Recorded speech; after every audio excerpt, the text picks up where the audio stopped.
कर्तव्य के लिए जीवन न्यौछावर करना केवल इंसानों के नहीं, सैनिक श्वानों की भी पहचान है। वीरता शरीर की ताकत नहीं, कर्तव्य के प्रति समर्पण। सैकड़ों बम खोदने वाला श्वान क्रैकर ने अपने सैन्य जीवन में हजारों वाहनों और क्षेत्रों की जांच की, जिससे सैनिकों और नागरिकों की जान बची।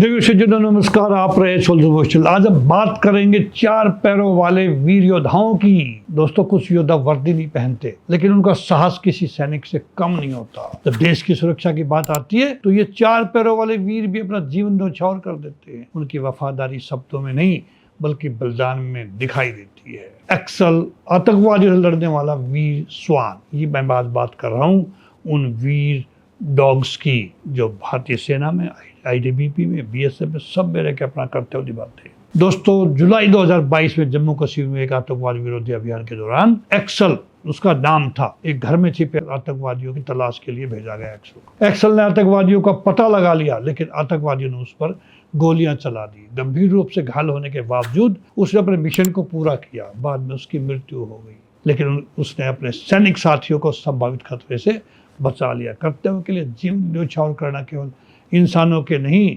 सैनिक श्वानों की भी पहचान है, डॉग्स की भी। जूम की मैं बात करूँ, एक और डॉग जिसका नाम जूम था, गोलियां खाने के बाद भी मिशन पूरा।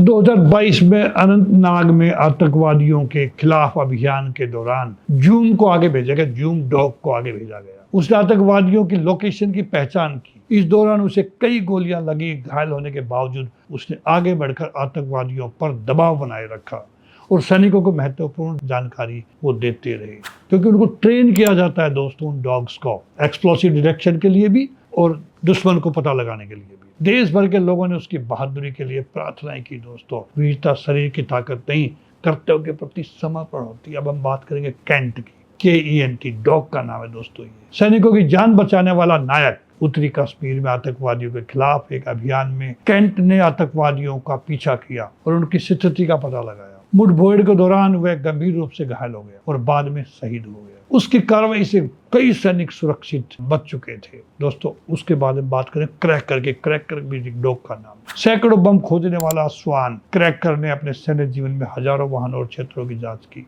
उसने अनेक विस्फोटकों को और आईडी का पता लगाया, जिससे सैनिकों और नागरिकों की जान बची। सेवानिवृत्ति के बाद उसे पूरे सैन्य सम्मान के साथ विदाई दी गई। मनशा हिमस्खलन में जीवन रक्षक बन गया। वो हिमालय के क्षेत्रों के खोज और बचाव अभियानों के दौरान मनशा ने बर्फ में दबे लोगों को खोजने में महत्वपूर्ण भूमिका निभाई।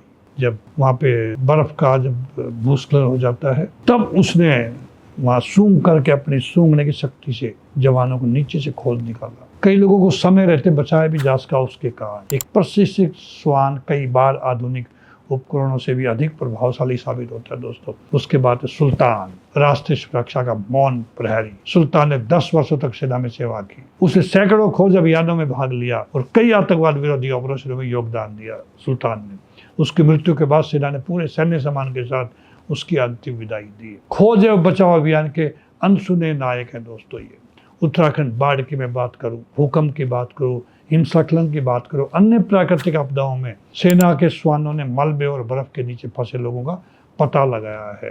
कईयों की जान बचाई है। कई परिवार अपने परिजनों से केवल इन श्वानों की वजह से दोबारा मिल सके। कारगिल और सियाचिन के श्वान उच्च हिमालयी क्षेत्रों में सैन्य श्वान रसद, गश्त, खोज और निगरानी में सैनिकों की सहायता करते हैं। कई बार वे बर्फ के नीचे छिपकर रहते हैं या दुश्मन की गतिविधियों की जानकारी पहले दे देते हैं। उनकी सूंघने की क्षमता हथियार है, उनकी वफादारी शक्ति है और उनका साहस प्रेरणा है हम लोगों के लिए। जो बोल नहीं सकते वो भी राष्ट्रीय सेवा का सबसे ऊंचा उदाहरण बन सकते हैं। दोस्तों, भारत के ये चार पैरों वाले योद्धा हमें सिखाते हैं कि वीरता का कोई रूप नहीं होता, भाषा नहीं होती और सीमा नहीं होती। दोस्तों, मैं सभी श्वानों को, भारतीय डॉग स्क्वाड्स को, आर्मी, आईटीबीपी, सेनाओं में जो नौकरी करते हैं, सभी डॉग्स को, मैं भी एक डॉग लवर हूं और मैं सल्यूट करता हूं।